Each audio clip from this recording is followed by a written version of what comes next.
ഇന്നത്തെ വചനചിന്തയ്ക്കായി 91 സങ്കീർത്തനം അതിൻ്റെ 9-10 വചനങ്ങളിൽ അത്യുന്നതരായ ദൈവത്തിന് നമ്മുടെ കൂടെ വസിക്കുവാൻ ഒരു സ്ഥലം ഒരുക്കിയാൽ നമുക്ക് ഒരു അനർത്ഥവും വരികയില്ല എന്ന് പറയുന്നു.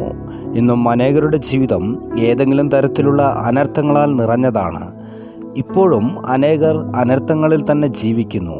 അനർത്ഥത്തിൽപ്പെടുന്ന ഒരാൾ ഇങ്ങനെയായി പറയാറുണ്ട്, എൻ്റെ കൂടെ ആരെങ്കിലും എന്നെ ഉപദേശിക്കുവാനും നടത്തുവാനും ഉണ്ടെങ്കിൽ ഈ അനർത്ഥം എനിക്ക് നേരിടുകയില്ലായിരുന്നു എന്ന്.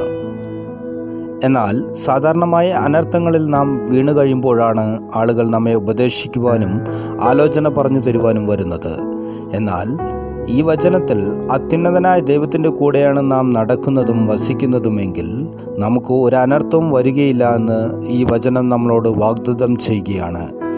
അതുകൊണ്ട് തന്നെ ഈ ദിവസത്തിലും നിങ്ങളുടെ ജീവിതത്തിൽ എന്തെങ്കിലും അനർത്ഥം വന്നുകൊണ്ടിരിക്കുകയാണോ, അല്ലെങ്കിൽ നിങ്ങൾ ഇപ്പോഴും ഏതെങ്കിലും അനർത്ഥത്തിൽ തന്നെയാണോ ജീവിക്കുന്നത്? അങ്ങനെയാണെങ്കിൽ നിങ്ങളുടെ ജീവിതം ആരുടെ കൂടെയാണ് എന്ന് ചിന്തിച്ചു നോക്കണം. നമ്മുടെ കൂടെ വസിക്കുവാൻ അത്യുന്നതനായ ദൈവത്തിന് ഒരു വാസസ്ഥലം നാം ഒരുക്കിയിട്ടുണ്ടോ?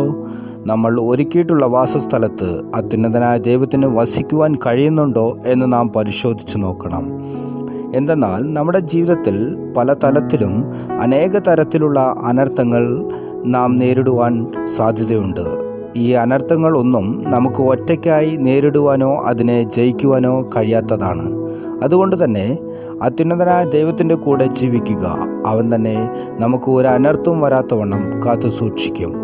ഈ വചനങ്ങളാൽ ദൈവം നിങ്ങളെ ഓരോരുത്തരെയും അനുഗ്രഹിക്കുമാറാകട്ടെ. ആമേൻ.